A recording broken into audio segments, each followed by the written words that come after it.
There's a pretty one, Ulysses.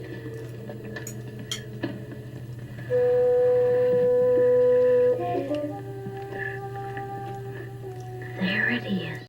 Hello BookTube, I'm Shawn the Book Maniac. Welcome back to my channel. Here I am with a review of a novel that I just read recently, just published recently, 5 stars, not even particularly a Shawn book, but that's how much I loved it, that it just really worked for me. It's a lot more plot driven than the kind of fiction that typically floats my boat, but float my boat it did indeed. It is called Mouth to Mouth by Antoine Wilson, just published in January 2022. And I found out about it from the book podcast or radio program from KCRW in California, Bookworm. Michael Silverblatt interviewed the author, and I don't always listen to him because I don't have time, but it happened to come up on my podcast feed, and I listened to the whole interview and immediately went and got the ebook. I'd never heard of Antoine Wilson, but this is his 3rd novel. He's an American novelist. I'll link the podcast, the Bookworm episode. I do recommend it. It's not... Maybe it's a little bit too spoilery. I don't remember things. So I've listened to it a second time just tonight and realized there was a lot of information there that I had forgotten by the time I started reading it. So I have that good ability, but if you're really sensitive to spoilers, I would just listen to the first 10 minutes or something. I think there's even too much information about this book in the blurb. So here's the information I think you need to know to decide whether you want to read it. It's based on an actual experience of Antoine Wilson's, I think he said 20 years ago, and I can't remember which American city he was in, but maybe it's in California. I've forgotten those details. Those details are not important to his autobiographical experience or, in fact, the novel, I don't think. But Antoine Wilson was walking down the street one day, and there was somebody with headphones on, air drumming, and was just about to walk into an oncoming train, and Antoine Wilson got his attention and got him to stop. So he saved his life, because the guy was just oblivious and air drumming, and Antoine said, "Hey dude, stop!" And he did stop, so he didn't get run over by the train. So that germ of a true experience is at the heart of this novel too. So this novel opens with our narrator, who is unnamed, bumping into an old acquaintance from his university days about 20 years before. And the background about his not quite friendship but deep fascination with this acquaintance during his university years adds a layer that I think the reader should hang on to as the story progresses, because it adds a lot of juice to what happens. He's not sure, because 20 years, people change. But the other guy, the narrator's unnamed, and the guy that he notices in the airport is Jeff.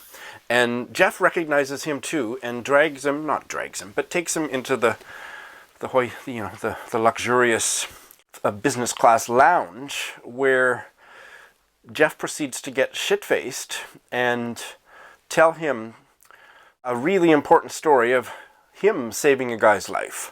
And these details I will tell you. The experience happened to Jeff about 15 years ago, maybe.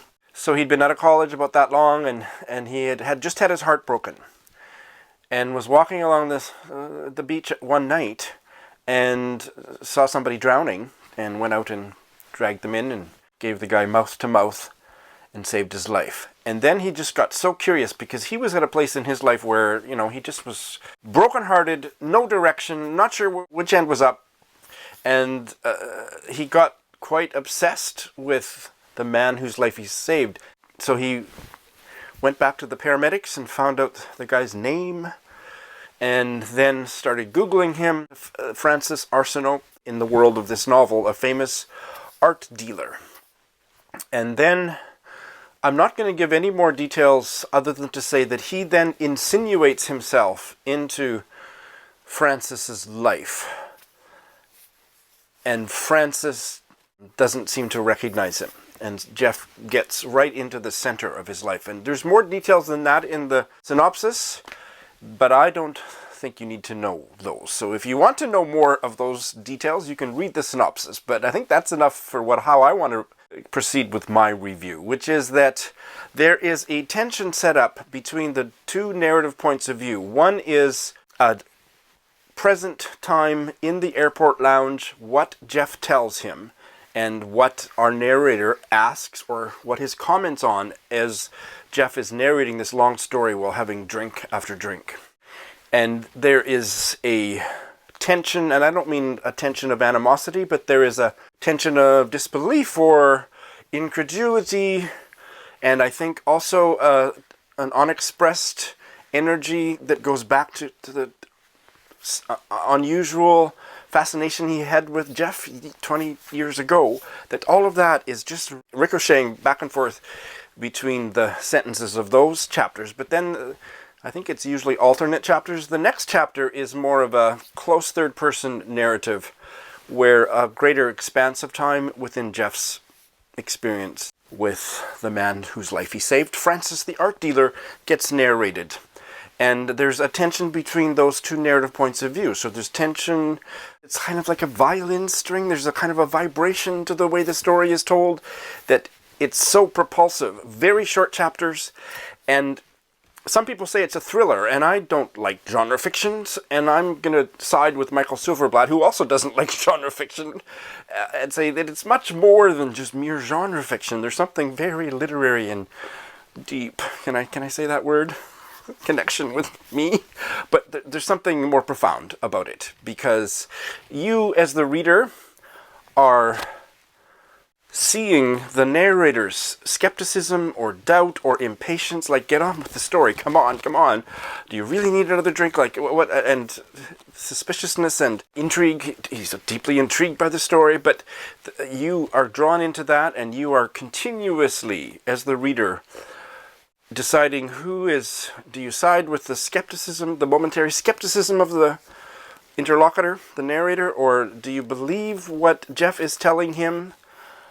And then you have this whole very in-depth portrait through the perspective, again, third-person perspective of Jeff, of this guy whose life he saved, Francis. And questions about connection and fate and regret. Was this guy's life worth saving? And honesty and being truthful in our human relationships. All of that stuff gets tangled up in the most electrifying of ways. I think that is enough for me to tell you to make you want to rush out and get the ebook, which I think is a lot more affordable. I think it's only available in hardcover. It might be more affordable where you live, but I couldn't afford to splurge for a paper copy. Plus, there's all kinds of other reasons why I shouldn't be bringing any more books in the house, but that is another video. Mouth to Mouth is a very fine, very impressive piece of fiction. I can't wait to hear what you thought of it immediately after this video's over. Go out and get your own copy. Thanks for watching.